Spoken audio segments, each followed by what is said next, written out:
5 things I hate about our X5M. Of course I don't hate our X5M, and I want to apologize for the clickbait. There is no perfect car, and even highest rated vehicles out there have room for improvement. My goal is to be objective and continuing covering our experiences with E70 X5M. I will share several annoying things this car has.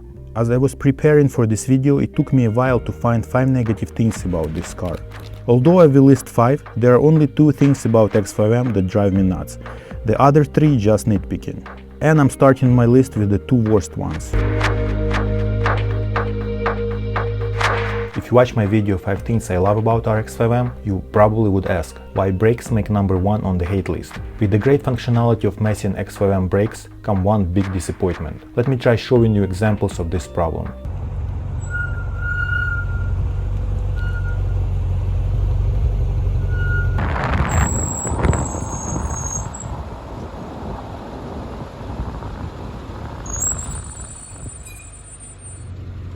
This happens almost every time whenever we back up or pull at a stop sign or a red light. Very embarrassing sound, and each time it happens I wish there was a school bus or a dump truck in the next lane. This issue has been covered on various BMW forums, and results on the solution of this problem are mixed. There is even a note from BMW that indicates this squeal sound is normal.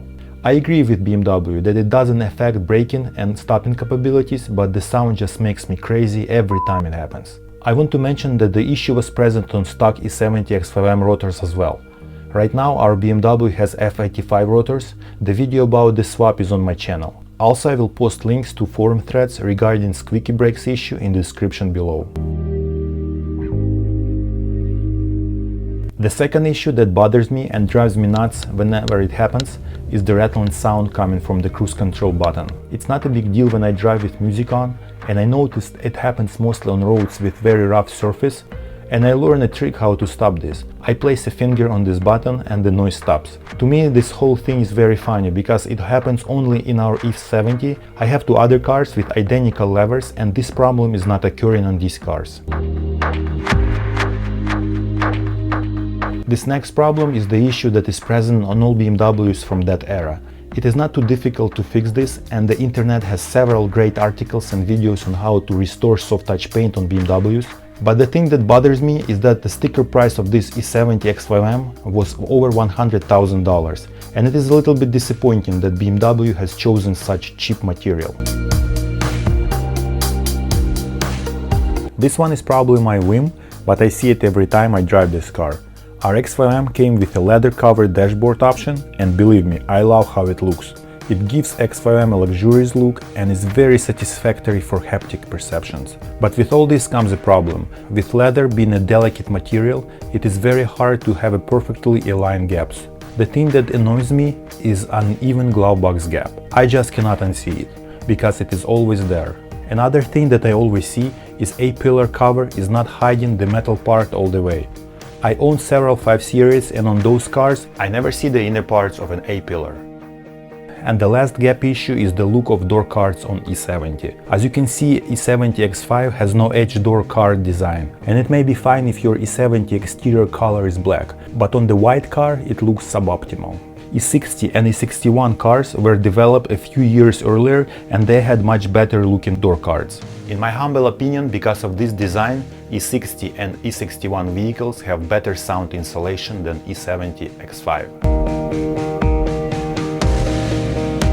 The last thing that annoys me about this car also can be found in all BMWs of E70 era, and it is the climate control dials. This is so strange to me, why BMW engineers decided to complicate such a basic car function.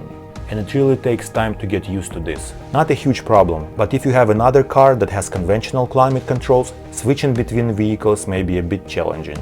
And this was my so-called hate list of 5 things I hate about our E70 X5M, and I know this is not really a hate list, but I had to select these items for you guys because, like I mentioned in the beginning, there is no perfect car, and X5M is an awesome vehicle, but it has some things that could be improved from the production. And when I was preparing for this video, I intentionally skipped fuel economy, reliability of the engine, because these things are expected in a car like this. And when I was trying to select items for my list, I picked things that were complained the most by other X5M owners, also some items that came from the factory, like door panels and some gap panels. So I try to be as fair as possible in regards to this car, but like I said, this is a perfect vehicle, and I hope I didn't ruin somebody's intention to buy it. And if you guys enjoyed this video, please stay tuned for the next one. It's going to be 5 things I would improve in our X5M, and it's going to be mostly about tuning.